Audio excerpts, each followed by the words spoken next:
எல்லாரும் வந்து வெறும் ஸ்டில்ஸ் கொடுப்பாங்க. நான் என்ன பண்ணியிருந்தேன், அங்க கொஞ்சம் நடிச்சிருந்தேன்ல, ஆமா. அது எல்லாத்தையும் வச்சு ஒரு வீடியோ கேசட், அப்பெல்லாம் விஹெச்எஸ்ன்னு வரும். ஓகே. நீங்க அப்பவே நீங்க அந்த மாரி ஆமா, அனுப்பியிருக்கீங்க. நீங்க ஃபோட்டோஸ் பார்த்திருக்கவே எல்லாமே. மாட்டீங்க அந்த ஆமா. விஹெச்எஸ்லாம். அதுல வந்து நான் நடிச்ச சீன்ஸ், ஒரு காமெடி, ஒரு ரொமான்ஸ், ஒரு ஆக்ஷன், அந்த மாதிரி சீன்ஸ் எல்லாம் வந்து எடிட் பண்ணி அதுல போட்டு. ஃபர்ஸ்ட் யார் சார் ப்ரப்போஸ் பண்ணது? நான் தான். மர்மதேசம்லாம் வந்து ஒரு எபிசோடு 2 நாள் 3 நாள் படம் மாதிரி எடுப்பாங்க. நிறுத்தி நிதானமா ஒரு படம் மாதிரி இருக்கும். படத்துல ஒர்க் பண்ற மாதிரி இருக்கும். விடுதலைக்கு முன்னாடி எனக்கு அமைஞ்ச ஒரு நல்ல ரோல்னா தமிழ் படம் 2. ஓகே. அது எனக்கு ஹியூமர் ரொம்ப பிடிக்கும். அது ஸோ அது வந்து அமுதன் கூப்பிட்டு கொடுத்தாரு. எந்த கேரக்டர் அதிகமாக கான்ட்ரிபியூட் பண்ணதோ, எதுக்கு அது அதிகமான இம்பார்ட்டன்ஸ் இருக்கோ, அண்ட் நடிக்கிறதுக்கான ஸ்கோப் எதில் அதிகமாக இருக்கோ அதை சூஸ் பண்ணுவேன். ஆனால் இதெல்லாம் வந்து வெற்றிமாறன் கூப்பிட்டா நான் எதுவுமே கேட்க மாட்டேன்.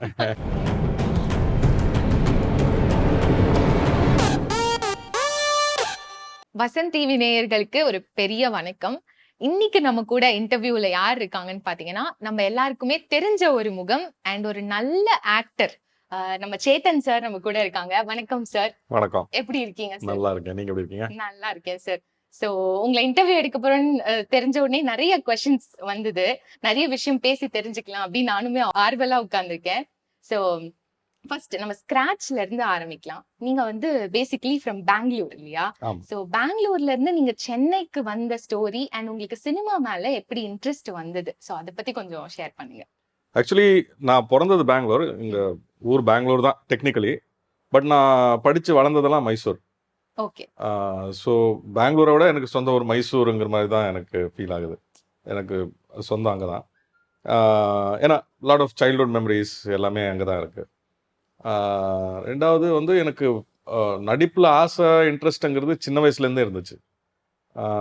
ஸ்கூலில் வந்து ஸ்கிட்ஸில் பார்ட்டிசிபேட் பண்ணுறது, எல்லா விஷயத்துலையும் கலந்துக்கிறது, மியூசிக்கு, அந்த மாதிரி எல்லாத்துலேயும் இன்ட்ரெஸ்ட் இருந்தது. பட் என்னென்னா மைசூரில் இருக்கும்போது உங்களுக்கு வந்து ஆப்பர்ச்சுனிட்டி இல்லை. ஏன்னா அங்கே இண்டஸ்ட்ரி வந்து பெங்களூரில் தான் பேஸாக இருக்கும், கன்னடா இண்டஸ்ட்ரி. ஸோ அதனால் வந்து படிப்பு முடித்த உடனே பெங்களூருக்கு தாவிட்டேன். ஓகே. பெங்களூருக்கு தாவி அங்கே கொஞ்சம் ஒரு 3-4 இயர்ஸ் அங்கே ட்ரை பண்ணி அசிஸ்டன்ட் டைரக்டராகவும் வந்து ஒர்க் பண்ணி சின்ன சின்னதாக படங்கள் ஒரு 3-4 படம் பண்ணேன். அப்புறம் கொஞ்சம் சில சீரியல்ஸ் எல்லாம் பண்ணேன். அப்புறம் இங்கே வந்து கே சங்கர் சார் அப்படின்னு பழைய டைரக்டர் ஒருத்தர், சிவாஜி எம்ஜிஆரோட எல்லாம் படம் பண்ணியிருக்காரு. அவர் வந்து ஒரு சீரியல் தமிழ்லையும் கன்னடத்துலையும் 2 மொழியிலையும் எடுக்கிறாரு. அதுக்கு கன்னடத்துக்கு ஒரு டைலாக் கோச் வேணும்னு என்ன கூப்பிட்டாங்க. ஓகே. டைலாக் கோச்சா? ஆமா. ஆக்டரா இல்ல. ஆக்டரா இல்ல. ஓகே. ஸோ அதுக்கு அப்படி வந்தேன் சென்னைக்கு. நான் வரும்போதே வந்து டிசைட் பண்ணிட்டு வந்துட்டேன். ஏன்னா சென்னைக்கு போகிறதுக்கு ஒரு ஆப்பர்ச்சுனிட்டி கிடச்சிருக்கு. இதை யூஸ் பண்ணிட்டு அங்கேயே வந்து ஒரு சான்ஸ் சர்வை பண்ணிரணும் எப்படியாவது. சோ சினிமா பேக்ரவுண்ட் இல்ல உங்களுக்கு எதுவுமே கிடையாது. சோ உங்களுக்கு ஓன் இன்ட்ரெஸ்ட், இண்டிவிஜுவல் டேலண்ட்டை வந்து வெளிப்படுத்தி தான் நீங்க சினிமாக்குள்ள வந்தீங்க. அதுவுமே வந்து இந்த மாதிரி சின்ன சின்ன ரோல்ஸ், அந்த மாதிரி டயலாக் ஆர்டிஸ்டா தான் வந்தீங்க, கரெக்டா? ஆமாமா, சின்ன சின்ன ரோல்ஸ் தான். பிகினிங்லலாம் ரொம்ப சின்ன சின்ன ரோல்ஸ் எல்லாம் கிடைக்கும். சென்னை வந்தப்ப அந்த நம்பிக்கை எப்படி வந்தது? நம்ம வந்து சென்னையில எப்படியாவது ஒரு பெரிய இடத்துல உட்கார்ந்துடணும் அப்படின்ட்டு. இல்லை, இப்போ பொதுவாக பார்த்தீங்கன்னா தமிழ் படங்களில் வந்து புதுசாக வர்றவங்களுக்கு வந்து கொஞ்சம் அங்கீகாரம் அதிகம். கண்டிப்பாக மற்ற இண்டஸ்ட்ரியோட ஐ திங்க் தமிழில் கொஞ்சம் இதாக இருக்குது. மற்ற இண்டஸ்ட்ரி இப்போது கொஞ்சம் கொடுக்குறாங்க. பட் அப்போல்லாம் வந்து உள்ள நுழையிறதே ரொம்ப டஃப்பாக இருக்கும். எனக்கு தெரிஞ்சது கன்னடா இண்டஸ்ட்ரி அங்கே அப்போ அப்படி இருந்துச்சு. பட் இங்கே வந்து அங்கேருந்து பார்க்கும்போதே தெரியும் புதுசாக வர்றவங்களுக்கு நிறைய வந்து ஒரு என்கரேஜ் பண்ணுறாங்க அப்படின்னு. பட் இங்கே வந்தும் வந்து ஒரு 6 மாதம் அந்த அசிஸ்டன்ட் டைரக்டராக ஒர்க் பண்ணேன். அதுக்கப்புறம் 6 மாதத்துக்கு அப்புறம் அந்த ப்ராஜெக்ட் நின்று போச்சு. சரி, திருப்பி போகிறதா இல்லை இங்கே வந்துட்டோமே, இங்கே ட்ரை பண்ணலாமா அப்படின்னு ஒரு டைலமாவில் இருக்கும்போது, சரி இங்கே இருந்து பார்க்கலாம், 1 இயர் ட்ரை பண்ணுவோம் அப்படின்னு சொல்லிட்டு.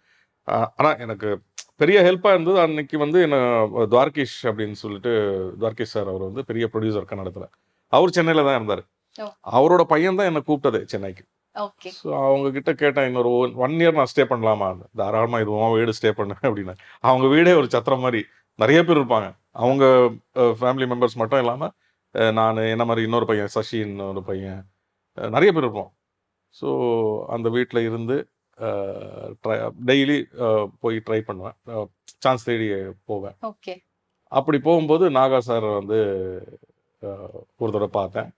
அதுக்கப்புறம் நான் என்ன பண்ணியிருந்தேன்னா எல்லாரும் வந்து வெறும் ஸ்டில்ஸ் கொடுப்பாங்க. நான் என்ன பண்ணியிருந்தேன், அங்கே கொஞ்சம் நடிச்சிருந்தேன்ல, ஆமா.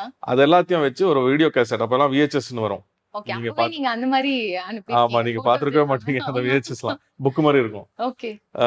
ஸோ அதில் வந்து நான் நடித்த சீன்ஸ், ஒரு காமெடி, ஒரு ரொமான்ஸ், ஒரு ஆக்ஷன், அந்த மாதிரி சீன்ஸ் எல்லாம் வந்து எடிட் பண்ணி அதில் போட்டு ஒரு இன்ட்ரடக்ஷன் தமிழ்லயே பேசி, ஏன்னா தமிழ்ல பேசுவேன்றது இம்ப்ரெஸ் தெரியணும்ல. பண்ணணும் இல்லையா? எப்படியாவது. சோ ஆமா. அப்ப தமிழ் பேச தெரியாம தான் நீங்க தமிழ்நாட்டுக்கு வந்தீங்க இல்ல இல்ல, வரும்போது. இன்ட்ரடக்ஷன்ல தமிழ்ல தானே பேசினேன் நான். ஓகே. எப்படி தமிழ் கத்துக்கிட்டீங்க அங்க இருந்தே? நிறைய தமிழ் படம் பார்ப்பேன். ஓகே. அங்க வந்து எல்லாமே வந்து இங்க என்னைக்கு ரிலீஸ் ஆகுதோ அதே நாள் தான் அங்கேயும் ரிலீஸ் ஆகுது. ஓகே. ஸோ உங்களுக்கு இங்க பார்க்குற மாதிரி தான் அங்கேயும் இருக்கும். ஸோ உங்களுக்கு எந்த நிறைய தமிழ் படம் சின்ன வயசுல இருந்து பார்த்து கத்துக்கிட்டேன். அதே மாதிரி அங்க வந்து ஆப்பர்ச்சுனிட்டி உங்களுக்கு வந்து ஜாஸ்தி. அஹ், ஒரு மொழியை கத்துக்கிறதுக்கு ஹிந்தியும் நான் வந்து அதே மாதிரி படம் பார்த்து தான் கத்துக்கிட்டேன்.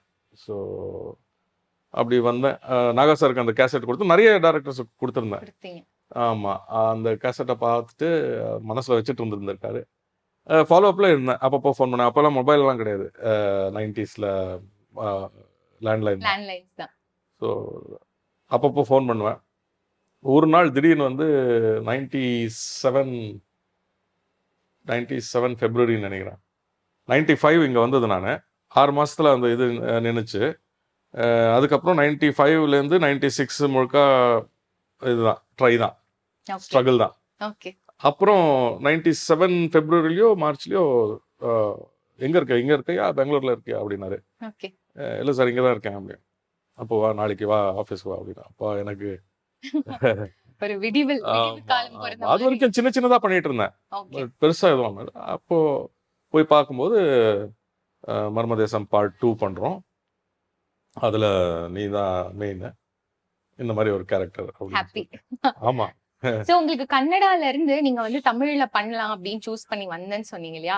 அது வரதுக்கு உங்களுக்கு இன்ஸ்பிரேஷனா இருந்தது யாரு? பிகாஸ் பெங்களூர்ல இருந்து நிறைய பெரிய பெரிய ஆக்டர்ஸ் இங்க வந்து சர்வைவ் பண்ணிருக்காங்க. ரஜினி சார் ஆகட்டும், பிரகாஷ் அவங்க தான் ராஜ் சார் inspiration. ஆகட்டும். சோ அதுதான் கேக்குறேன். சோ அவங்க தான் உங்களுக்கு வந்து இன்ஸ்பிரேஷன். ஏன்னா இங்க நல்லா வளர்த்து விடுவாங்கங்கிறது எனக்கு நம்பிக்கை இருந்தது. நம்பிக்கை இருந்துச்சு. ஓகே. அங்கெல்லாம் வந்து புதுசா வர்றவங்களுக்கு ரொம்ப கஷ்டம். ஓகே. ஆஹ் அங்க லாங்குவேஜ் ஈஸியா கத்துக்க முடியும். ஆனா ஆக்டிங்ல ஆமா போறது இது- கஷ்டமா இருந்தது இல்லையா? இருந்தது. இப்போ எப்படின்னு தெரியல, எனக்கு சுத்தமா டச் இல்ல. ஓகே. பட் இப்போ என்னன்னு தெரியல எனக்கு. ஓகே. சோ இங்க வந்து ஆரம்ப காலங்கள்ல ரொம்ப ஸ்ட்ரகிள் பண்ணேன் அப்படின்னு சொன்னீங்க. அதெல்லாம் எப்படி ஓவர் கம் பண்ணி வந்தீங்க? ஸ்ட்ரகிளிங் பீரியட்ல என்னன்னா, அப்புறம் துவாரகேஷ் சார் வீட்டில் இருக்கும்போது பிரச்சனை இல்லை. அதுக்கப்புறம் எனக்கே ஒரு மாதிரி ஆயிடுச்சு. ஒரு வருஷம் ஆனதுக்கப்புறம் நான் வந்து ஐயோ ரொம்ப தொந்தரவு பண்ணுறோன்னு சொல்லிட்டு நான் ஒரு சின்ன போர்ஷன் எடுத்து அதில் கேகே நகரில் ஓகே. கீழே ஓனர் இருப்பாங்க, மேலே ஒரு போர்ஷன் இருக்கும், அதில் வந்து வாடகைக்கு போயிட்டேன். அங்கே என்னென்ன ஸ்ட்ரகிள் எல்லாம் பண்ணுவோம். சில நாள் வந்து எதுவுமே நடக்காது. ரொம்ப ஒரு மாதிரி டிப்ரெஸ் ஆகிடும். ஐயோ நம்ம தப்பாக வந்துட்டோமோ, இந்த தொழிலே வந்து நமக்கு தெரியாது, நம்ம வந்திருக்க கூடாதோ அப்படின்லாம் தோணும். அந்த நேரத்தில் வந்து நமக்கு நல்ல ஃப்ரெண்ட்ஸ் ஓகே. எனக்கு இருந்தாங்க. இருந்தாங்க. ஆ, உங்க பேட்ச் யாரு சார்? உங்க கூட யாராவது வந்தாங்களா? கன்னடா இண்டஸ்ட்ரியில இருந்து நீங்க தமிழ் மூவ் ஆனப்ப உங்க கூட இல்ல இல்ல, ஃப்ரெண்ட்ஸ் யாருமே யாருமே So, நீங்க வரல. தனியா தான் டிராவல் பண்ணி வந்தீங்க. ம். நம்ம ரஜினி சார், பிரகாஷ் ராஜ் சார் எல்லாம் வந்து பிரகாஷ் ராஜ் இன்ஸ்பிரேஷன் எனக்கு முன்னாடி ஒரு 3 இயர்ஸ் முன்னாடியே வந்தார். வந்தாரு. ஓகே. அப்ப அவரும் வந்து பெருசா முகம் தெரியாம தான் நடிச்சிட்டு இருந்தாரா? இல்ல அப்பவே ஃபேமஸ் ஆயிட்டாரா? அங்கேயா இங்க தமிழ்ல. தமிழ்ல அவருக்கு வந்ததே வந்து டுவேட்டுக்கு தானே வந்தாரு. இந்த ஓகே. பாலச்சந்தர் சார் படம், அதுலயே வந்து பெரிய பிரேக் இல்லை அவருக்கு. ஓகே. இங்க வந்து அவர் ஸ்ட்ரகிள் பண்ண மாதிரி எனக்கு தெரியல. ஓகே. அவருக்கு வந்ததே வந்து டுவேட்டுக்காக தான் வந்தாரு. ஓகே. சோ நீங்க தமிழ் இண்டஸ்ட்ரி வந்ததுக்கு அப்புறம் உங்களுக்கு ஃபேவரட் ஹீரோவா யாரு வந்து தெரிஞ்சாங்க? எனக்கு ஒரு ஃபேவரட் இல்லைங்க, நிறைய பேர் இருக்காங்க. நிறைய எனக்கு favorite நிறைய பேர் heroes. இருக்காங்க. ஒவ்வொரு ரோல்ல ஒருத்தர் பிடிக்கும்.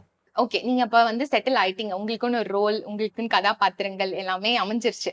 அது எப்படி நம்ம மேற்கொண்டு நிறைய விஷயங்கள் பண்ணலாம் அப்படின்னு எல்லாம் யோசிக்கும் போது எப்படி இருந்தது உங்க மைண்ட் செட்?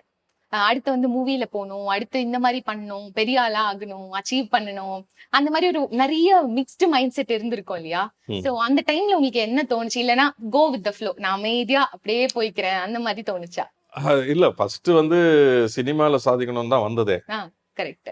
எனக்கு தெரிஞ்சு முக்காவாசி பேர் அப்படிதான் வருவாங்க. ஆமா. பட் என்ன ஆச்சுன்னா, சீரியல்ல வந்து ஒரு பிரேக் கிடைச்சு அதுல டிராவல் ஆக ஆரம்பிச்ச உடனே ஒரு கம்ஃபர்ட் லெவலுக்கு போயிடுவோம் நம்ம. ஓகே. அண்ட் சினிமாவில் வந்து பெருசாக சான்ஸ் கிடைக்கல அப்போ. நான் நிறைய இடத்துல கேட்டிருக்கேன். கேட்கும்போது சரியாக ரெஸ்பான்ஸ் இருக்காது. அது சீரியல் ஆர்டிஸ்ட்ங்கிறதுனால அப்படி அப்படி கூட இருக்கலாம், அப்படி கூட ஓ, இருக்கலாம், அப்படி கூட ஓகே. இருக்கலாம். ம்.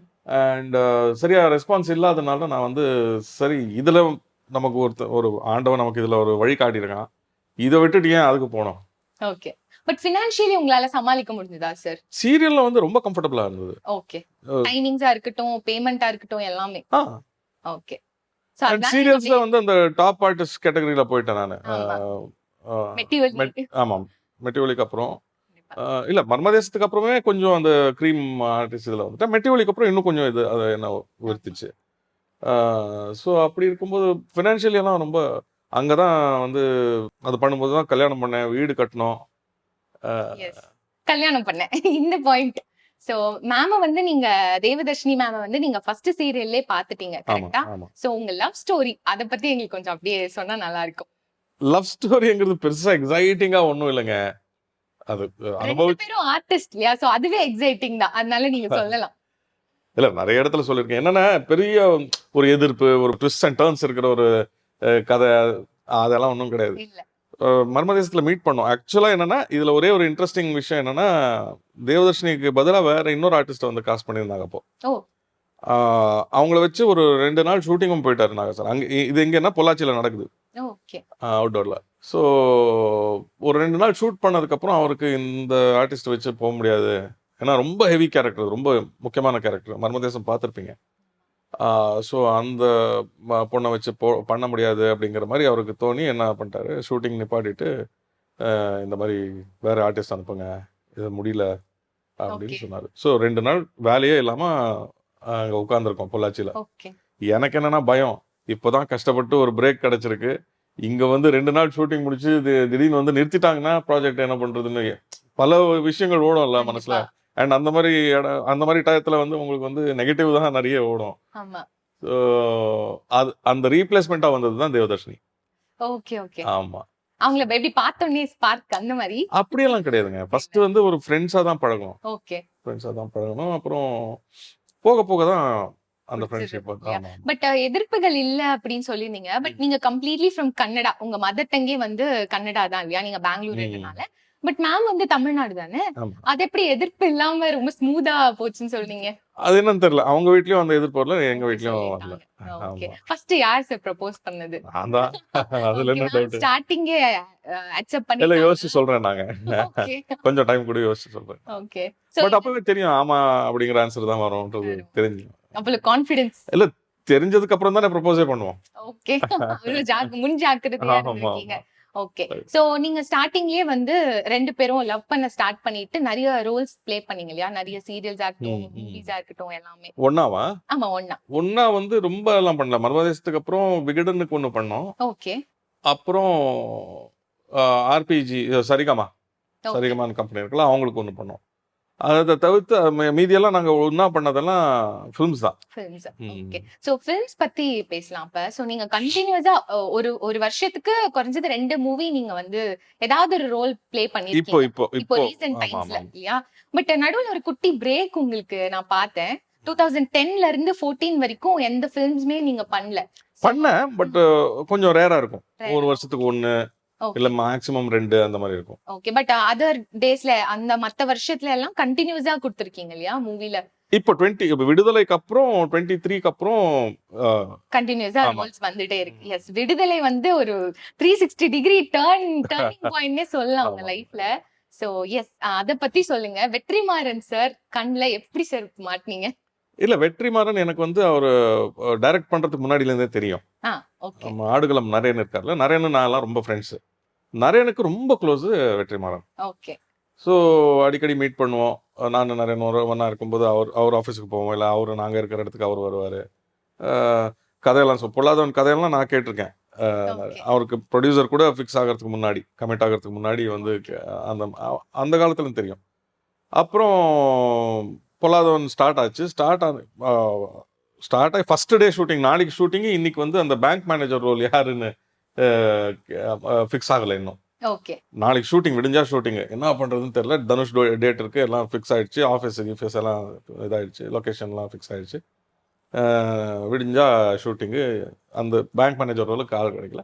சரி திடீர்னு வந்து வெற்றிமாறனுக்கு தோணியிருக்கு, சேத்தன் இருக்காரு அவரை கேட்கலாமே அப்படின்னு நரேன் கிட்ட சொல்லியிருக்கு.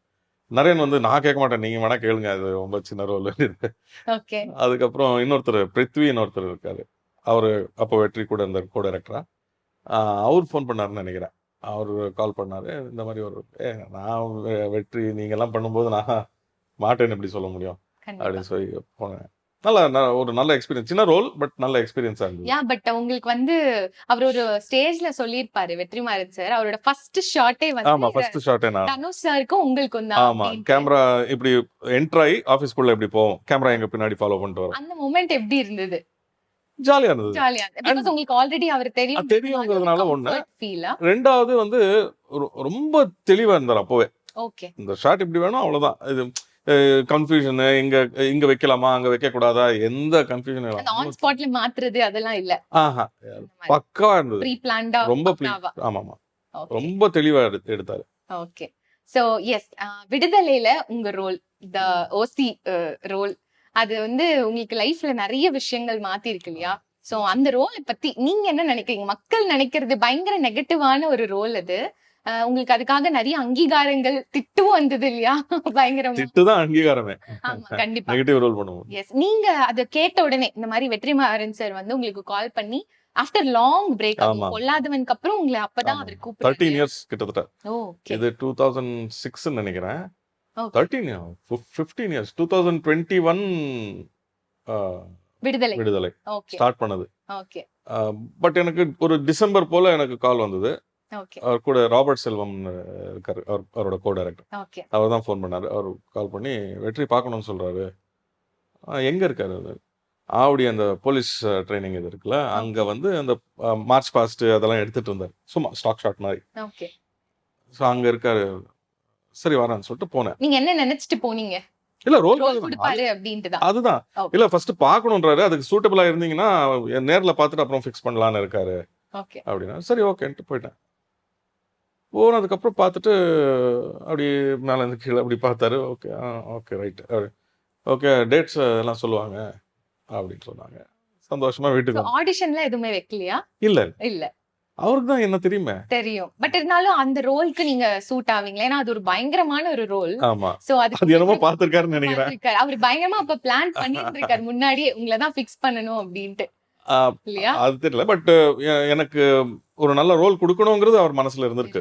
ஓகே. பட் அவர் அதான் சொல்லுவார், எதுவுமே இது வரைக்கும் பொல்லாதவனுக்கு அப்புறம் எதுவுமே சூட் ஆகல உங்களுக்கு, நான் எடுத்த படங்கள்ல எதுவுமே சூட்டபிளான ரோல் இல்ல, ஓகே. இது கரெக்டா அமைஞ்சது தான் கூப்பிட்டேன் அப்படின்னு. ஓகே. பட் உங்களுக்கு நீங்க நிறைய பிக் பிக் ஹீரோஸ் கூடவும் ஆக்ட் பண்ணிருக்கீங்க இல்லையா? ஏதாவது ஒரு ரோல், சின்ன ரோலாவது இருந்திருக்கு நிறைய மூவிஸ், கைதி, மாஸ்டரா இருக்கட்டும், தக் லைஃப் எல்லாத்துலயுமே. பட் உங்களுக்கு வந்து விடுதலை பயங்கரமான ஒரு அங்கீகாரம் கொடுத்திருக்கு. பட் எனக்குள்ள ஒரு சின்ன உறுத்து, அந்த விஷயங்கள் ஏன் உங்களுக்கு முன்னாடியே வரல அப்படின்ட்டு நீங்க அந்த மாதிரி ஃபீல் பண்ணிருக்கீங்களா? கண்டிப்பா. அந்த ரொம்ப அங்கீகாரம். ஆமா, ரொம்ப வருஷமா ஒரு நல்ல பிரேக்குக்காக நான் ட்ரை பண்ணிட்டு இருந்தேன். பட் எனக்கு வந்து சின்ன சின்ன ரோல்ஸ் கூப்பிடுவாங்களே ஒழிய, அதாவது ஆஃப்டர் 2012 நான் வந்து சீரியல் இனிமே பண்ணக்கூடாதுங்கிறது வந்து முடிவா. ஏன் சார் அது? இல்ல சீரியல்ல இருக்கும்போது வந்து எனக்கு வந்து ஒன்னு குவாலிட்டேட்டிவ் growth இருக்கணும், அப்படி இல்லைன்னா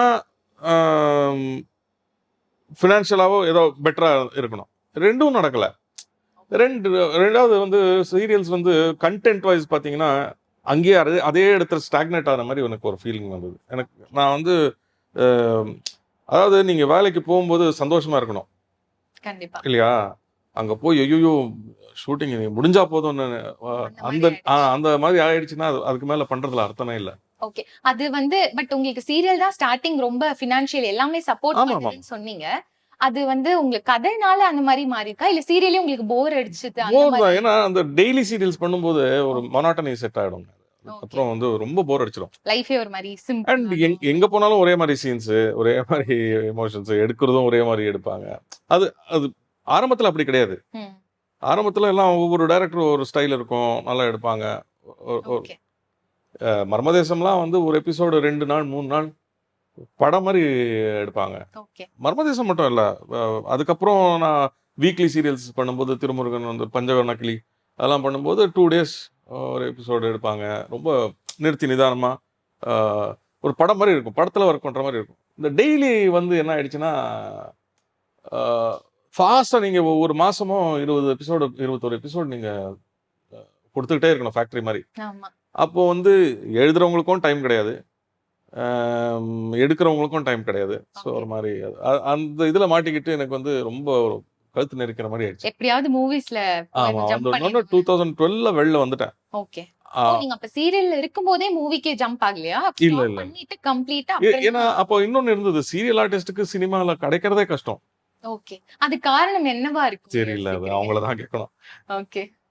எனக்கு ஒரு பெரிய டைரக்டர் வந்து அவர் எனக்கு என்ன சொன்னார்னா, சீரியலில் ரொம்ப நீங்கள் எக்ஸ்போஸ் ஆகிட்டீங்கன்னா படத்தில் அவங்கள பார்க்கும்போது அந்த சீரியல் ஞாபகம் வந்துடும். ஓகே.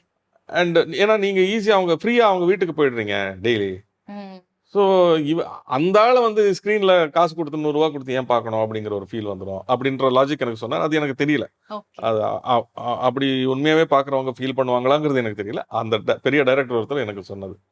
அதனால கான்ஷியஸாக வந்து ஒரு முடிவு பண்ணி 2012 வெளில வந்துட்டேன். ஓகே. வெளில வந்து கிட்டத்தட்ட 9 இயர்ஸ். ஓகே. பெருசாக நான் வந்து இது பண்ண சான்ஸ் கேட்டு இது பண்ணேன்றது அப்படி சொல்ல முடியாது. பட் தெரிஞ்சவங்கள அப்ரோச் பண்ணேன், வெற்றிமாறன் கிட்டேயும் கேட்டேன், என்ன வெற்றி ஏதாவது. அதே மாதிரி விடுதலைக்கு முன்னாடி எனக்கு அமைஞ்ச ஒரு நல்ல ரோல்னா தமிழ் படம் 2. ஓகே. அது எனக்கு ஹியூமர் ரொம்ப பிடிக்கும் அது. ஸோ அது வந்து அமுதன் கூப்பிட்டு கொடுத்தாரு. ஆக்சுவலாக அமுதனுக்கு நான் அதுக்கு முன்னாடி ஒரு படம் நடிச்சிருந்தேன். 2வது படம் ஒரு படம் எடுத்தார் அவர். ஓகே. அவரோட தமிழ் படம்க்கு அப்புறம் 2வது படம்னு ஒரு படம் ஆரம்பிச்சாரு. பட் அது கம்ப்ளீட் ஆகலைன்னு நினைக்கிறேன். அதில் கம்ப்ளீட் ஆகி ரிலீஸ் ஆகாமல் அப்படியே நிற்கிது. சரி, அதுக்கப்புறம் அப்படியே மனசில் இருந்தேன்னு நினைக்கிறேன். இதில் தமிழ் படம் 2 எடுக்கும்போது கூப்பிட்டாரு. ரொம்ப என்ஜாய் பண்ணேன் அது, அந்த ப்ராசஸ். அந்த ஸ்பூஃப்ங்கிற ஜான்ரா வந்து ரொம்ப ரொம்ப என்ஜாய் பண்ணி போனோம் சிவாவும் நான்லாம். Okay. So that was a beautiful experience. Yes. And but உங்களுக்கு வந்து ஃபர்ஸ்ட் அவார்டே இத்தனை வருஷம் நீங்க சினிமா ஃபீல்ட்ல இருந்தாலுமே ஃபர்ஸ்ட் அவார்ட் வந்து உங்களுக்கு விடுதலைக்கு தான் கிடைச்சிருக்கு. ஆமா, சினிமாக்குங்கிற அவார்டு வந்து விடுதலைக்கு தான். அதுக்காக ஃபீல் பண்ணிருக்கீங்களா, ஏன் இந்த அவார்ட் எல்லாம் முன்னாடி என் கைக்கு வரல அப்படின்னு? இல்ல, இப்போ ஃபீல் பண்ணி என்ன பிரயோஜனம்? அப்போ இந்த விடுதலை கிடைக்கிறதுக்கு முன்னாடி நிறைய ஃபீல் பண்ணிருக்கேன். முன்னாடி நிறைய ஃபீல் பண்ண. ஆமா ஆமா, எல்லாரும் வாங்கும்போது நமக்கும் ஆசை இருக்கும்ல. கண்டிப்பா.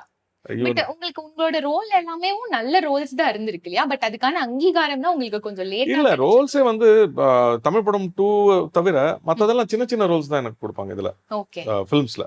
ஓகே. சோ சீரியல்ஸ்ல நிறைய அவார்ட்ஸ் வந்திருக்கு எனக்கு. படத்துல வந்து விடுதலைக்கு மட்டும். சோ சீரியல்ஸ் தாண்டி உங்களுக்கு மூவிஸ் ரொம்ப பிடிச்சதுன்னு போய் ஆக்டிங்ல இறங்கிட்டீங்க. பட் உங்களோட பேஷனும் வந்து உங்களுக்கு டைரக்ஷன் ரொம்ப பிடிக்கும் அப்படின்ற மாதிரி சொல்லிருந்தீங்க இல்லையா? சோ அத பத்தி கொஞ்சம் சொல்லுங்க, எப்படி அதுல இன்ட்ரெஸ்ட் வந்தது? இல்ல, நான் சொன்ன மாதிரி ஆரம்பத்துல வந்து நடிக்க வரும்போது அங்க கன்னடத்துல நடிச்சிட்டு இருக்கும்போது அங்க வேற வழி இல்லாம அப்படியே அசிஸ்டன்ட் டைரக்டராகவும் அப்படியே வந்து வேலை செய்ய ஆரம்பிச்சிட்டேன். ஸோ அந்த ப்ராசஸ் எடிட்டிங் எல்லாம் போய் பார்க்கும்போது ரொம்ப இன்ட்ரெஸ்டிங்காக இருந்தது. ஓகே. ஸோ அதில் வந்து ஒரு சின்ன, ஏன்னா மொத்தமாக அந்த ஃபில்ம் மேக்கிங் ப்ராசஸ்லேயே எனக்கு வந்து ரொம்ப ஒரு இன்ட்ரெஸ்ட் வந்தது. ஓகே. ஸ்பெஷலி எடிட்டிங் போய் உட்காந்து பார்த்ததுக்கப்புறம் ஓகே. அதுக்கப்புறம் எனக்கு வந்து இது நல்லா இருக்கே, நம்ம பண்ணணும் அப்படின்னு. ஸோ அதுக்கப்புறம் 2009 வந்து ஒரு பெரிய கம்பெனிக்கு கதை சொல்லி அதெல்லாம் ஓகே ஆகி ஒரு ஒரு ஆடிஷன்லாம் பண்ணி ஆர்டிஸ்ட் செலெக்ஷன்லாம் பண்ணி அவங்களுக்கு ஒர்க் ஷாப்லாம் நடத்தி ஆஃபீஸில் எல்லாம் பண்ணி ரெடியாக இருக்கும். ஷூட்டிங் போகணும், வேறு ஏதோ காரணத்துக்காக அது வந்து தள்ளி போச்சு. அதுக்கப்புறம் கிட்டத்தட்ட 2010லேருந்து 2020 வரைக்கும் ட்ரை பண்ணிகிட்டே இருக்கேன் டைரக்ஷனுக்கு. அதுவும் கிடைக்கல. கிடைக்கிற மாதிரி கிடைக்கும், ஒரு ப்ரொடியூசர் வருவார், லாக் ஆகும், எல்லாம் ஆகும். அதுக்கப்புறம் ஏதோ காரணத்துக்காக அது வந்து ட்ராப் ஆகிடும். அதே மாதிரி போயிட்டு இருந்துச்சு 10 இயர்ஸ்.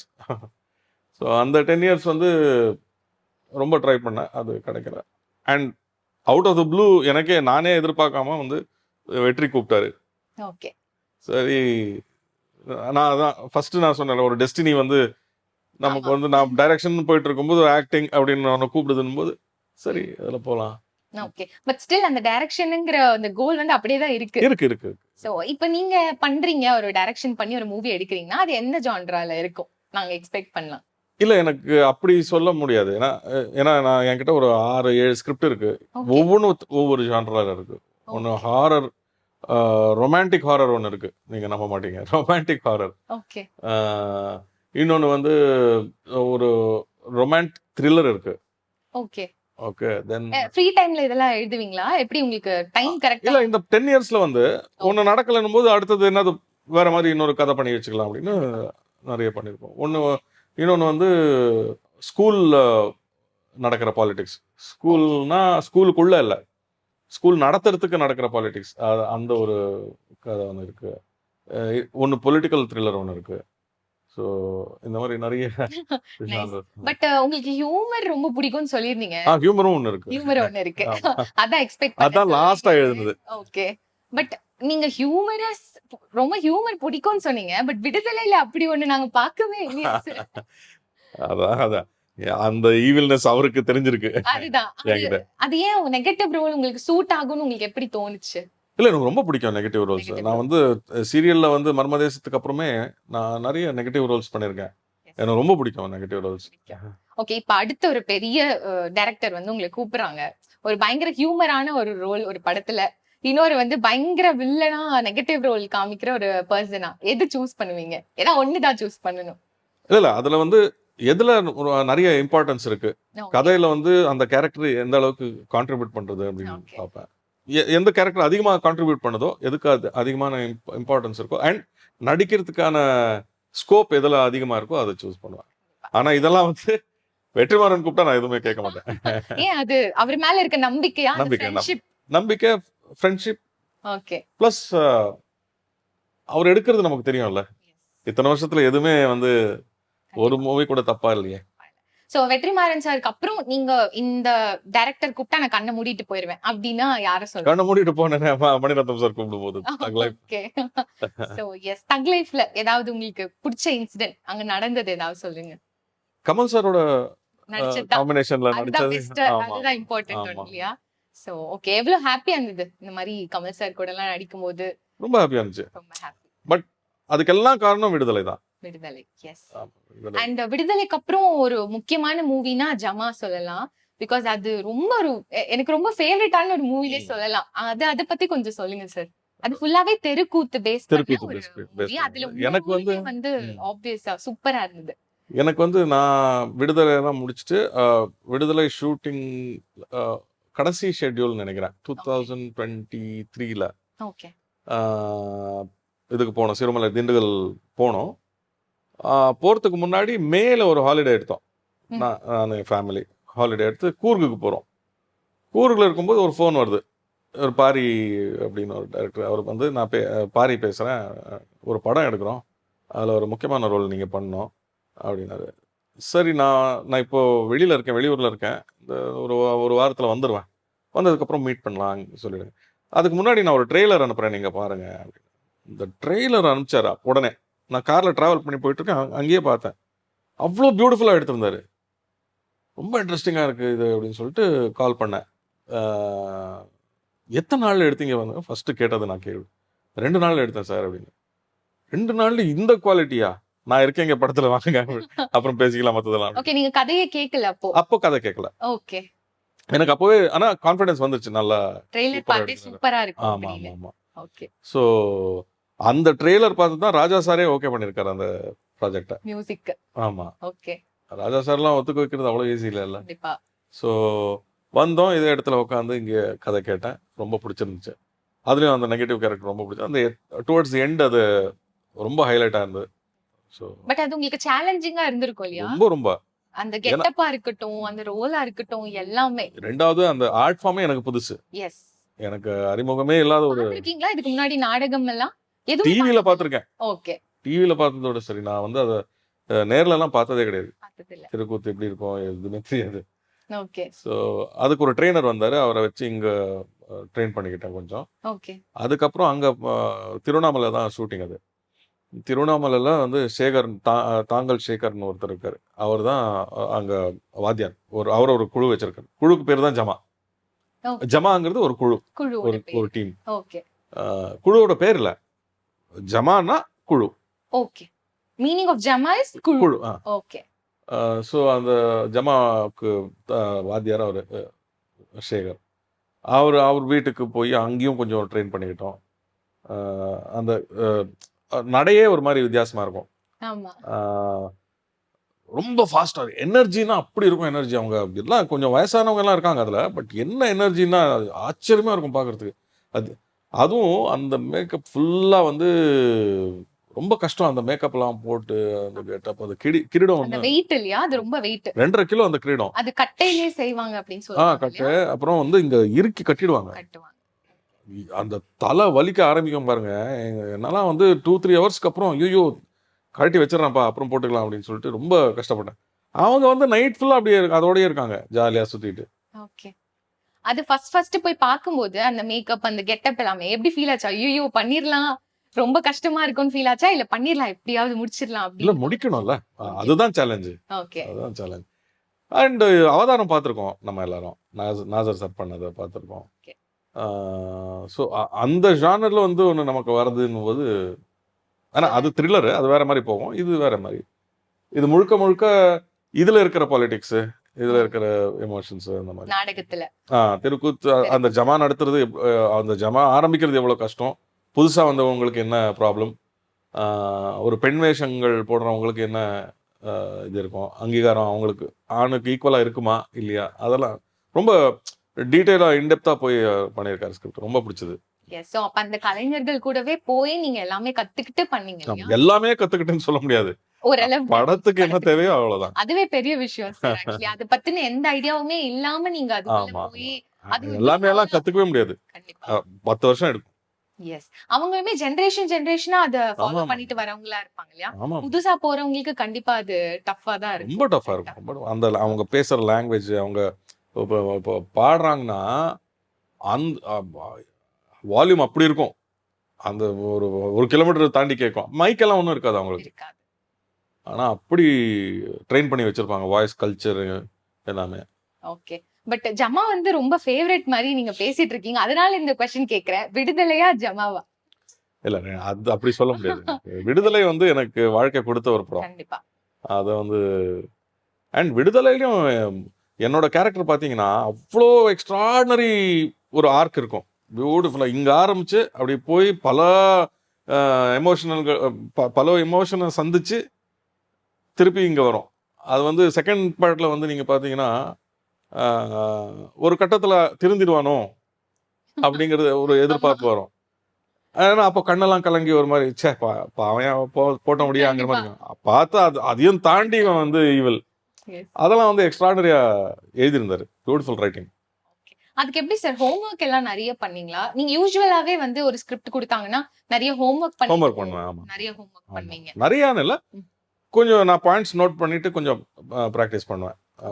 ஒரு பட் வெற்றிமாறன் கிட்ட வந்து அவ்வளவு தேவைப்படாது. ஏன்னா எல்லா ஹோம்வொர்க் அவர் பண்ணிருப்பாரு. ஓகே. சோ அவர் கேக்குறது அப்படியே நீங்க கொடுத்துட்டா போதும், அந்த மாதிரி யூசுவலா இருக்கும். இப்போ மேமோடது பத்தி கொஞ்சம் பேசலாம். அண்ட் நீங்களும் மேமும் சில ப்ராஜெக்ட்ஸ் எல்லாம் ஒர்க் பண்ணுவீங்க இல்லையா? ரீசன்ட் டைம்ஸ்லயுமே நீங்க சில சீரீஸ் எல்லாம் பண்ணீங்க. சீரிஸ் வெப் சீரிஸ் பண்ணேன். வெப் சீரிஸ் பண்ணீங்க. சோ அப்ப வந்து உங்களுக்குள்ள எப்படி இருக்கும்?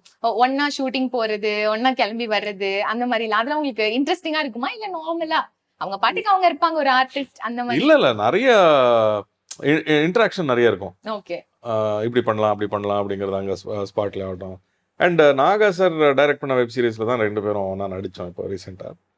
ஸோ நாகா சார் ப்ராஜெக்டில் தான் ஃபஸ்ட்டு பாருங்கள் லைஃப் கம்ஸ் ஃபுல் சர்க்கிளுங்கிறதுக்கு அவரோட டைரக்ஷனில் ஆரம்பித்த எங்கள் காதல் கதை திருப்பி அங்கேயே வந்து கண்டினியூ பண்ணுறோம். ஸோ ரொம்ப ரொம்ப நல்லா இருந்தது. அவரோட அத்தனை வருஷம் கழிச்சு அவர்கிட்ட ஒர்க் பண்ணுறது ரொம்ப சந்தோஷமாக இருந்துச்சு.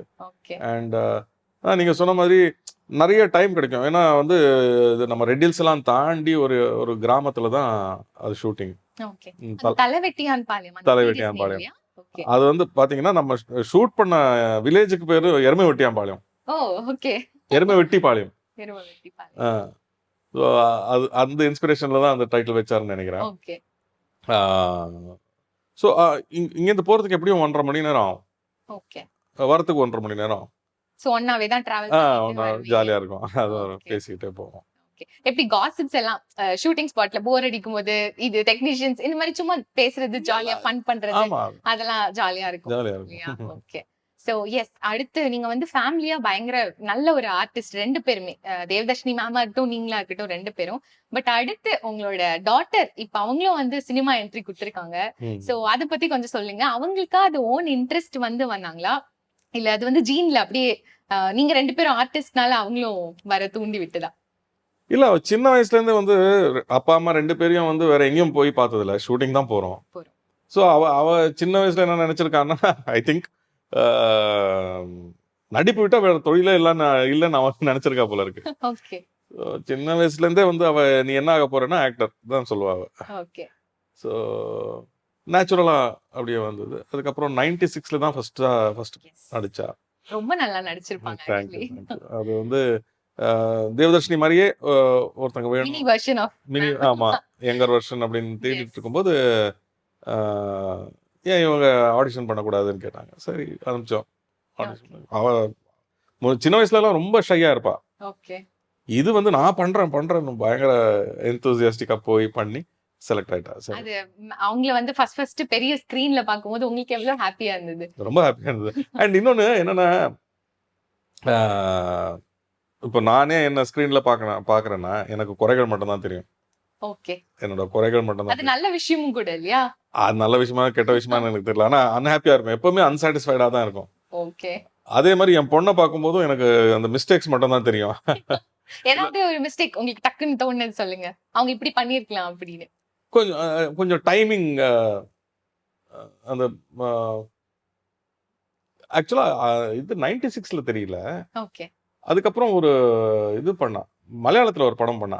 ஓகே. ராணி அப்படின்னு. அந்த ராணி படத்துல வந்து பார்க்கும்போது சில மிஸ்டேக்ஸ் சின்னதா. அது நம்ம ரொம்ப கிரிட்டிக்கலா பார்க்குறோம்ல. அது நம்ம ப்ராடக்ட்ங்கிறதுனால. ஆமா. அதுவும் அப்பாங்கிறதுனால கண்டிப்பா அதனால அத சொல்லி தான் ஆவாங்க இல்லையா? அதனால அப்படி தெரியும். And அது ஒரு நல்ல விஷயமும் கூட. So nice. அண்ட் அவங்க டான்சர், அது டான்ஸ் டேலண்ட் யார்கிட்ட இருந்து வந்தது? பிகாஸ் அவங்களுக்கு நான் பெரிய ஃபேன். அவங்க சூப்பரா டான்ஸ் ஆடுறாங்க. Thank you. சோ அது நீங்க டான்சரா இல்ல மேம் நல்லா டான்ஸ் பண்ணுவாங்களா? அவங்க அந்த இன்ட்ரெஸ்ட் நீங்க அவங்களுக்கு கன்னு வச்சு நின்னு எங்களை வந்து டான்ஸ் ஆடியில சுட்டுருவேன் அப்படின்னு சொன்னா கூட எங்களுக்கு ஆட தெரியாது. தெரியாது.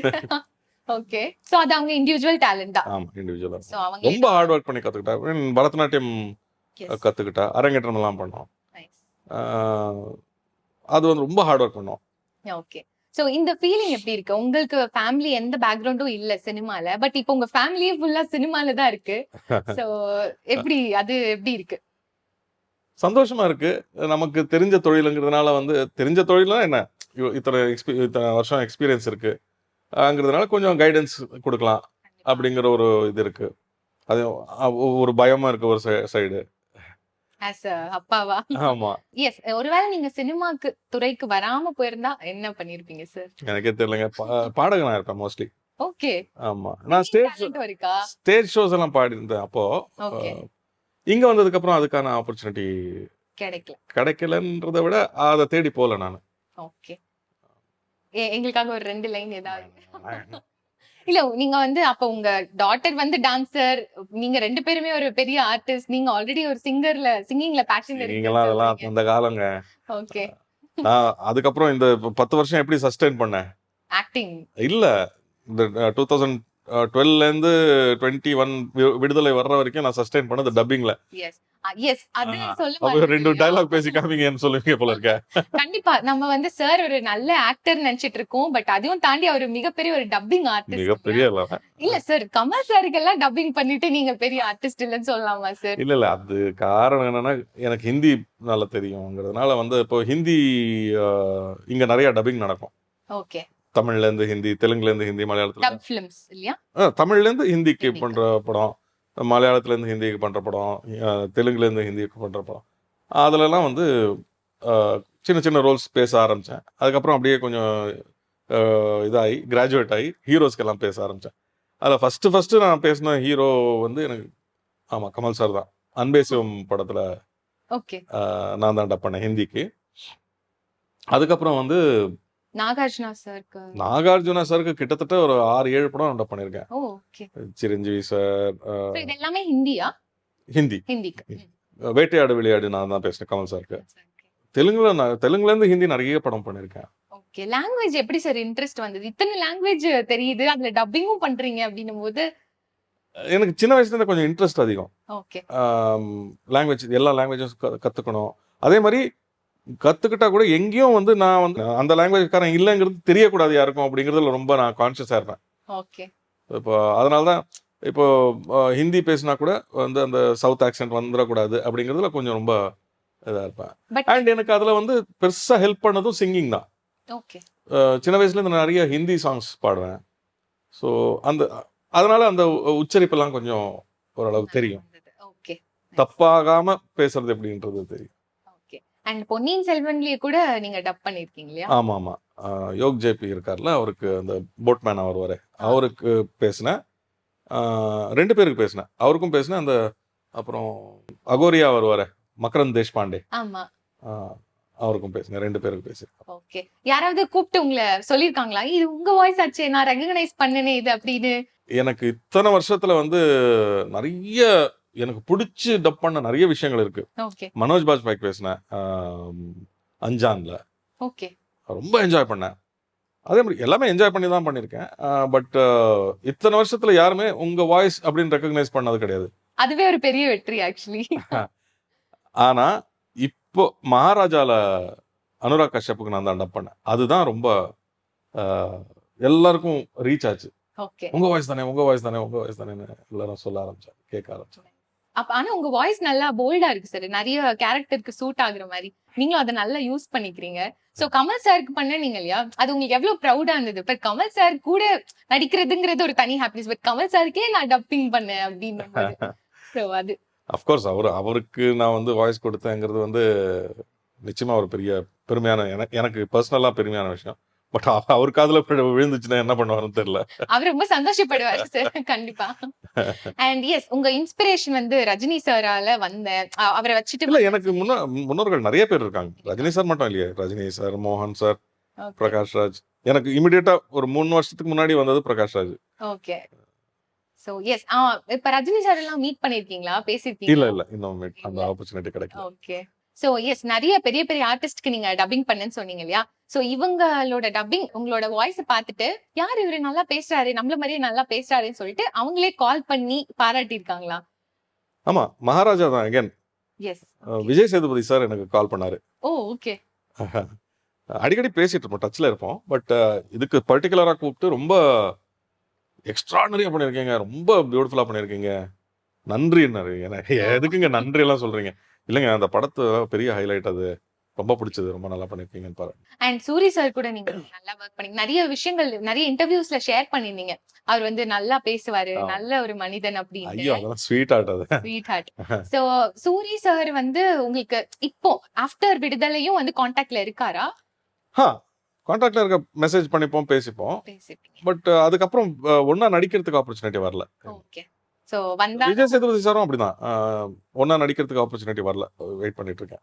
சோ சார், ஒரு அப்பாவா நீங்க வந்து உங்க டாட்டரோட ஆக்டிங்ல சில குறைகள் எல்லாம் சொல்லுவேன், அத அவங்க வந்து சரி செஞ்சுக்கணும் அப்படின்னு சொன்னீங்க. உங்க படத்தை உங்களோட சீன் எல்லாம் பார்த்துட்டு அவங்க 2 பேரும், உங்க ஒய்ஃபும் டாட்டரும் சேர்ந்து உங்களுக்கு ஏதாவது சொல்லிருக்காங்களா, குறைகள் நிறைகள்? குறைகள் சொன்னதில்ல, ஃபீல் பண்ணிருப்பாங்களா என்னன்னு தெரியல. ஆனா என்கிட்ட நேரா சொன்னதில்ல. ஓகே. பட் 2 பேரும் வந்து விடுதலை பார்க்கும்போது 2 பேரும் எனக்கு இந்த சைடு உட்காந்துருந்தாங்க. 2 பேரும் அடிக்க ஆரம்பிச்சாங்க. மனுஷனாயா நீ, இப்படி எல்லாமா இருப்பாங்க அப்படின்னு. ரொம்ப அண்ட் மறக்க முடியாத ஒரு விஷயம்னா, ஃபர்ஸ்ட் டே ஃபர்ஸ்ட் ஷோ பார்க்குறோம். பார்த்துட்டு வெளில வந்த உடனே பார்த்தா என் பொண்ணு அழுதுட்டு இருக்கு. ஓகே. எனக்கே ஆச்சரியமா போச்சு, எதுக்கு அழுறா அப்படின்னு பார்த்தா, எனக்கு ஒரு பெரிய பிரேக் கிடைச்சதுல அதுல அந்த சந்தோஷத்துல ஆனந்த ஆனந்தம் ரொம்ப. அப்பாக்காக ஆமா, அழுதுருக்காங்க இல்லையா? அப்பதான் எனக்கு புரியுது, ஓ என்னோட தொழில் பத்தி இவ்வளோ அக்கறை இருக்கா இவளுக்கு அப்படின்னு. அப்பதான் புரிஞ்சது எனக்கு. கண்டிப்பா. அண்ட் உங்க வைஃப் வந்து ஒரு இன்டர்வியூல சொல்லிருப்பாங்க, தேவதர்ஷினி மேம், இவங்க வந்து ஒரு ஹிட்லர் மாதிரி எனக்கு தெரியுறாங்க, அந்த கெட்டப்பும் அதே மாதிரி இருந்திருக்கும் இல்லையா? ஆமா. சோ எஸ், கோலிவுட் ஹிட்லர் சொல்லலாம். இல்ல, அதை வச்சுதான் டிசைன் பண்ணிருக்காருன்னு நினைக்கிறேன் அந்த கேரக்டர். ஓகே. தலைய வந்து ஒரு சைடு இப்படி சீவி, மீசை வேற அப்படி பழைய காலத்து மீசை மாதிரி ஆக்கி, அதுதான் அந்த ப்ரொஃபைல் தான் மனசுல இருந்திருக்கும்னு நினைக்கிறேன் அவருக்கு.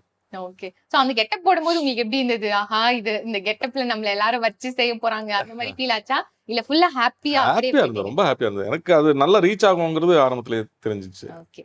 அண்ட் அது எழுதின விதம் அப்படி, அந்த கேரக்டர் எழுதின விதம். நீங்க பயங்கர உள்ள ஹாப்பியா இருந்துட்டு எங்க எல்லாரையும் ஸ்கிரீன்ல வெறுப்பேத்திட்டு இருந்திருக்கீங்க பயங்கரமா. பட் ஆப்வியஸ்லி ரொம்ப நல்லா ரோல் ப்ளே பண்ணிருந்தீங்க சார். அது இல்ல ரொம்ப, எக்ஸ்ட்ராடினரி. அதாவது ரொம்ப பிடிச்சு போய் அந்த கேரக்டர் பண்ணேன் நான். சிலதெல்லாம் வந்து ரொம்ப நாமளே லவ் பண்ணி பண்றோம்ல, அப்போ வந்து அது ரிஃப்ளெக்ட் ஆகும்னு நினைக்கிறேன். கண்டிப்பா. ப்ளஸ் அது வந்து எழுத்தளவுலயே அது நல்லா இருக்கணும், அந்த டெப்த் இருக்கணும். சும்மா அந்த டெப்த்தே இல்லாம சும்மா ஒரு கேரக்டர் எழுதிட்டாங்கன்னா அது ஸ்க்ரீன்ல வராது. நீங்க என்னதான் நடிச்சாலும் அது வராது. அந்த ஸ்க்ரீன் அந்த எழுத்துலயே இருக்கணும் அது. நீங்க ஆரம்ப காலத்துல வந்து ஸ்ட்ரகிள் பண்ணி தான் வந்தேன் அப்படின்னு சொன்னீங்க. பட் இப்ப நீங்க உங்க லைஃப் ஆக்சுவலி நல்லா தான் இருக்கு by God's grace and your talent, உங்களோட எல்லா எஃபர்ட்னாலையும். சோ இப்ப நினைச்சு பார்க்கும்போது எப்படி இருந்தது? ஏன்னா சீரியலை வந்து குவிட் பண்ணிட்டு நீங்க மூவிக்கு ஜம்ப் ஆன அப்படின்னு சொன்னீங்க. சோ அந்த ஒருவேளை அந்த ரிஸ்க் நீங்க எடுக்காம இருந்திருந்தா ஒருவேளை ரிக்ரெட் பண்ணிருப்பீங்களோ அப்படின்னு தோணுதா? கண்டிப்பா ரிக்ரெட் பண்ணிருப்பேன். இப்போ ஐ ஹேவ் நோ ரிக்ரெட்ஸ். ஏன்னா இந்த 10 இயர்ஸ்ல வந்து எதுவுமே நடக்கல அப்படிங்கிறது எனக்கு, அதை நினைச்சு நான் ரெக்ரெட் பண்ணல. அட்லீஸ்ட் கிடைச்சது இப்போ அப்படிங்கறது நினைச்சு சந்தோஷம் தான் படுவேன் ஒழிய அது எனக்கு ரெக்ரெட் இல்லை. பட் ஒருவேளை சீரியல்ல இருந்து ஜம்ப் ஆகி இதுக்கு வரலன்னா கண்டிப்பா ரெக்ரெட் பண்ணிருப்பேன். ஏன்னா அங்க இருந்திருக்கவே முடியாது அதுக்கு மேல என்னால. அந்த பீரியட் ஆஃப் டைம் அவ்வளவுதான். ஆமா, அந்த சஃபோகேட் ஆகி தான் வெளில வந்தேன் நான். சோ அப்படி இருக்கவங்க கிட்ட என்ன சொல்ல விரும்புறீங்க? பிகாஸ் நிறைய பேர் அந்த மாதிரி ஒரு ஆசிலேஷன்ல நிறைய பிடிக்காத விஷயங்களை பண்றாங்க இல்லையா? நீங்க ஒரு ரிஸ்க் எடுத்ததுனால தான் உங்க லைஃப் டர்ன் ஆச்சு. சோ நீங்க என்ன சொல்ல விரும்புறீங்க? அதுக்கு இன்னொன்னு, எல்லாருக்கும் அந்த ஆப்பர்ச்சுனிட்டி கிடைக்காது. எனக்கு வந்து வீட்ல சப்போர்ட் இருந்தது, எல்லா விஷயம். இப்போ வந்து திருப்பி என்ன பண்றது, எதுவுமே கிடைக்கல, நான் திருப்பி சீரியலுக்கே போயிடுவான்னு என் ஒய்ஃப் கிட்ட கேட்டா, சீரியல்ல இனிமே நீ பண்றதுக்கு எதுவுமே இல்லை, விடு வரும் அப்படின்னு சொல்றதுக்கு ஒரு ஆள் வேணும்ல. எப்படி நான் வந்து மர்மதேசம் கிடைக்கிறதுக்கு முன்னாடி என் ஃப்ரெண்ட்ஸ் இருந்தாங்களோ அதே மாதிரி வந்து வீட்டுல அந்த சப்போர்ட் இருந்தது. சப்போர்ட்டிங் பில்லரா. ஆமா, மேம் இருந்தாங்க, என் பொண்ணு, என் அம்மா, எல்லாருமே வந்து அந்த சப்போர்ட் இருந்தது. ப்ளஸ் ஃபினான்ஷியல் சப்போர்ட் ஒன்று வேணும்ல. அது நிறைய பேருக்கு அது என்ன ஃபினான்ஷியல் சப்போர்ட் இல்லாம எப்படி வாழ்க்கையை வந்து நடத்துறதுங்கிறது தெரியாம தான் நான் அங்கேயே வேற வழி இல்லாம அங்க ஸ்டிக் ஆன. பயம் பண்ண கிடையாது. இப்போ எப்படி அந்த ரிஸ்க் எடுக்க முடியும்? வேற சோர்ஸ் இல்லைன்னா எப்படி ரிஸ்க் எடுக்கும்? எனக்கு வந்து என் ஒய்ஃபோட சம்பாதியம் இருந்தது, பிளஸ் எனக்கு டப்பிங் ஒரு சப்போர்ட்டா இருந்தது. சோ மேம் அந்த சப்போர்ட்டிங் பீரியட்ல மேம் பயங்கர பிஸியா இருந்திருப்பாங்கல்ல. ஆமாமா, ரொம்ப. அப்போ உங்களுக்கு எப்படி ஃபீல் ஆச்சு? ஓகே, நல்லா போட்டோம், நல்ல நிறைய என்கரேஜ்மெண்ட் உங்க சைடுல இருந்து போச்சா, இல்ல அந்த ஒரு பிரஷர் உங்களுக்கு இருந்ததா? ஓகே, அப்ப நானும் போகணும், ஓடி போய் சம்பாதிக்கணும், அந்த நானும் சம்பாதிக்கணுங்கிறது இருந்துச்சு. பட் அதையும் தாண்டி வந்து எனக்கு பொறாமை எல்லாம் எதுவும் இல்ல. ஓகே, அது ஆக்சுவலி நான் கேட்கலாம்னு நினைச்சேன். பொறாமை எல்லாம் இல்ல. பட் நிறைய பேர் அப்படி இருக்காங்க இல்லையா? அது தெரியல, அவங்க இது. நான் எனக்கு அந்த அப்படி வரல. எனக்கு வந்து இப்பவும் வந்து நல்ல ரோல் பண்ணும்போது ரொம்ப சந்தோஷமா இருக்கும். எஸ் மேம், மெய்யழகன்லலாம் வந்து கலக்கி இருப்பாங்க. ஆமா, எனக்கு 96ல ரொம்ப பிடிச்சது. எஸ், கண்டிப்பா.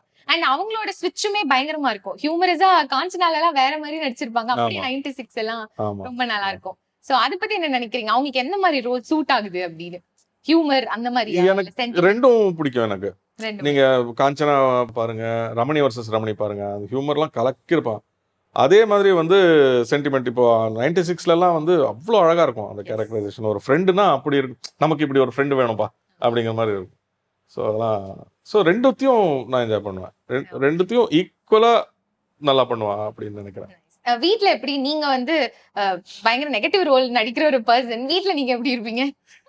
இல்ல, வீட்ல நானும் என் பொண்ணும் சேர்ந்துட்டு அவளை ரொம்ப ட்ரோல் பண்ணுவோம். வச்சு செய்வீங்களா? ஆமா ஆமா, நல்ல. ஓகே, மேம் எப்படி வீட்ல? மேம் வந்து இல்ல ஜாலியா இருப்பாங்க. பட் பிராங்க் பண்றது, ட்ரோல் பண்றது இதெல்லாம் நாங்க 2 பேரும் தான், நானும் என் பொண்ணும். சேட்டை பண்றதெல்லாம் நீங்க 2 பேரும் மேம் தான் வச்சு செய்வீங்க. ஆமா ஆமா. Okay, nice. ஆக்டிங்ல பயங்கரமா இப்ப கலக்கிட்டு இருக்கீங்க. டைரக்ஷனும் உங்களுக்கு ஐடியா பெருசா இருக்கு. சோ எப்ப நாங்க எதிர்பார்க்கலாம் சார்? தெரியல, எனக்கே தெரியல. பட் ஸ்கிரிப்ட்ஸ் எல்லாம் ரெடியா இருக்கு. சில ஐடியாஸ் வரும்போது நான் நோட் பண்ணி வச்சுக்கிறது உண்டு. தெரியல இப்போ என்னைய எனக்கு நானே எதிர்பார்க்காம வந்து எப்படி வெற்றிமாறன் கூப்பிட்டாரோ அதே மாதிரி கண்டிப்பா கிளிக் ஆகும். உண்மையான ஆர்டிஸ்ட்க்கு கண்டிப்பா எப்பயுமே நல்ல அங்கீகாரம் கிடைக்கும் சார். அப்படிதான் உங்களுக்கு கிடைச்சிருக்குன்னு நாங்க நினைக்கிறோம். நான் வந்து எனக்கு ஒண்ணு எப்பவுமே நினைச்சு பாக்குறது உண்டு. அன்னைக்கு நான் டைரக்ஷன் பண்ணியிருந்தேன் 2009ல, ஒருவேளை இப்ப இருக்கிற மெச்சூரிட்டி அப்போ இல்லையோ அப்படின்னு இப்போ தோணுது. அப்போ நான் படம் பண்ணியிருந்தா நல்லா அந்த அளவுக்கு நல்லா இருந்திருக்காதோ அப்படின்னு எனக்கு தோணுது. ஓகே. சோ லைஃப் உங்களுக்கு நல்ல லெசன்ஸும் சேர்த்து சொல்லி ஆமா கொடுத்திருக்கு ஆமா இல்லையா? ஆமா லைஃப் எக்ஸ்பீரியன்ஸ் வந்து ரொம்ப முக்கியம் இல்ல கண்டிப்பா. ஒரு படம் நீங்க பண்ணும்போது. ஸோ என்னமோ என்ன வந்து தயார் பண்ணிட்டு இருக்கு இந்த யூனிவர்ஸ் அப்படின்னு தான் நான் நினைக்கிறேன். கண்டிப்பா. அண்ட் உங்களோட ஸ்கிரிப்ட் பயங்கரமா வெளியில வந்து அது கண்டிப்பா சக்சஸ் ஆகும்னு எங்க சைடுல இருந்து விஷ் பண்ணிக்கிறோம். அண்ட் உங்க அப்கமிங் ப்ராஜெக்ட்ஸ்க்கும் எங்களோட மனமார்ந்த வாழ்த்துக்கள் சார். Thank you thank you. உங்களோட டைம் கொடுத்து எங்களுக்காக இன்டர்வியூ கொடுத்ததுக்கு ரொம்ப தேங்க்ஸ். அண்ட் நம்ம வசந்த் டிவி நேயர்களுக்காக ஆயுத பூஜை விஷ் மட்டும் கொஞ்சம் பண்ணிருங்க சார். வசந்த் டிவி நேயர்களுக்கு வணக்கம். உங்க எல்லாருக்கும் அன்பார்ந்த ஆயுத பூஜை வாழ்த்துக்கள். Thank you so much sir. Thank you. So நம்ம கூட சேத்தன் சார் நிறைய விஷயங்களை ஷேர் பண்ணிக்கிட்டாங்க. நானும் ரொம்ப ஹாப்பியா ஃபீல் பண்ணேன். அண்ட் நீங்களும் ரொம்ப சந்தோஷமா கேட்டிருப்பீங்கன்னு நினைக்கிறேன். வசந்த் டிவி சார்பா உங்க எல்லாருக்கும் ஆயுத பூஜை நல்வாழ்த்துக்கள்.